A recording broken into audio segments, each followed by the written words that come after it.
Madame la présidente, madame la ministre, mes chers collègues, le monde sportif souffre depuis près d'un an, cela a été rappelé. Il n'a à ce jour aucune perspective de reprise et seuls les clubs professionnels sont pleinement autorisés à pratiquer avec contact et à prendre part à des compétitions à huis clos. Ce n'est pas idéal, mais adapté et proportionné à la situation sanitaire. En revanche, le sport amateur, la grande majorité des clubs semi-professionnels et les salles de sport restent sur la touche. Concernant les clubs semi-professionnels et amateurs, ils sont tous mis au même niveau, qu'ils prennent part à des compétitions nationales et continentales ou non. D'après la consigne qu'ils ont reçue de la part de la direction des sports, seuls les clubs avec plus de 70% de sportifs professionnels peuvent s'entraîner sans distanciation et prendre part à des compétitions. Ce critère n'est absolument pas adapté à la réalité du monde sportif et met de côté un grand nombre de clubs qui évoluent dans des compétitions de haut niveau. Je vous avais envoyé, Madame la Ministre, un courrier pour vous alerter de la situation dans laquelle se trouvent ces clubs, où l'on retrouve à la fois des sportifs de haut niveau qui sont autorisés à s'entraîner avec contact, des sportifs amateurs qui ne peuvent s'entraîner que sans contact et hors couvre-feu. En raison de ce critère de 70%, la plupart de ces clubs ne peuvent pas prendre part à des compétitions et s'entraîner de façon adaptée par celles-ci. Je vous avais alors proposé de fixer différemment les critères en autorisant les compétitions, les entraînements sans distanciation uniquement pour les clubs évoluant au niveau national et européen.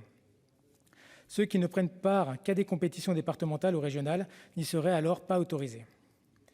Dans votre courrier de réponse, vous m'avez indiqué, Madame la Ministre, que permettre la reprise d'entraînement avec contact pour l'ensemble du sport amateur n'était pas adapté à la situation sanitaire. Mais la demande n'est absolument pas de permettre une reprise pour tous, mais bien pour les clubs prenant part à des compétitions de haut niveau, ayant de ce fait des budgets importants que les aides actuelles ne peuvent compenser.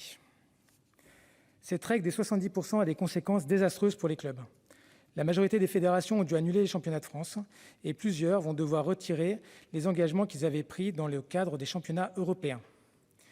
Plusieurs clubs voient leurs membres partir dans des clubs situés dans des pays étrangers où les compétitions amateurs ou semi-pro sont autorisées, telles que la Suisse, l'Italie, la Finlande, l'Espagne ou encore l'Allemagne. Malheureusement, il est déjà trop tard pour rattraper cette situation. Il faut donc maintenant tout miser pour la saison prochaine. Les clubs sont conscients de la situation sanitaire et ont des revendications qui sont proportionnées à celle-ci. D'une part, ils souhaitent une reprise des sports collectifs avec contact avant l'été et en priorité pour les jeunes. Cela leur permettra de sécuriser leurs inscriptions pour la rentrée de septembre. Si d'ici l'été, la situation sanitaire n'est pas suffisamment stabilisée pour permettre une reprise du sport pour tous, les clubs souhaitent que le sport sans distanciation et les compétitions soient possibles uniquement pour les clubs qui évoluent dans des compétitions nationales et européennes, pour les jeunes comme les adultes. Si par malheur, l'épidémie venait à se prolonger jusqu'à la prochaine saison, il est absolument indispensable, Madame la Ministre, que vous ne reconduisiez pas cette règle absurde des 70% de professionnels au sein du club. Autrement, de nombre d'entre eux ne se relèveront pas. Vous engagez-vous de ce fait à ne pas laisser le sport collectif à l'abandon et à étudier leurs propositions raisonnables et sensées. Enfin, je souhaite aborder un dernier point, la situation de salles de sport. Déjà fermées durant le premier confinement, elles le sont de nouveau depuis octobre dernier. Elles sont aidées au titre du Fonds de solidarité, mais elles enregistrent, pour celles qui enregistrent moins d'1 million d'euros de chiffre d'affaires par mois, n'étaient pas éligibles à l'indemnisation de leurs charges fixes.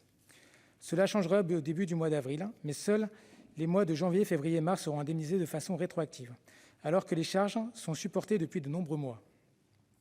Plus de 300 salles ont déjà déposé le bilan et il a fallu plus d'1 an pour que leurs alertes soient entendues. Quel gâchis! Le sport participe pourtant à la lutte contre la pandémie, puisque les personnes en bonne santé et pratiquant une activité physique régulière ont moins de chances de souffrir d'une forme grave de la Covid.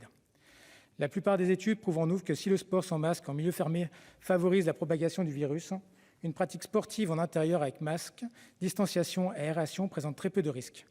Si l'interdiction d'ouverture peut se comprendre dans les départements confinés ou en surveillance, elle est loin d'être proportionnée dans ceux où les taux d'incidence sont bas. Le gouvernement a commencé à territorialiser les mesures de lutte contre l'épidémie, mais il faut aller plus loin et faire de même pour l'ouverture des salles de sport. Des critères supplémentaires peuvent être fixés, tels qu'une surface suffisante pour pratiquer la distanciation et des moyens d'aérer la salle. Mais interdire à toutes les salles d'ouvrir sur tout le territoire n'est pas proportionné. Aussi, Madame la Ministre, comptez-vous défendre la réouverture des salles de sport dans les départements où le virus circule peu? Merci. Merci.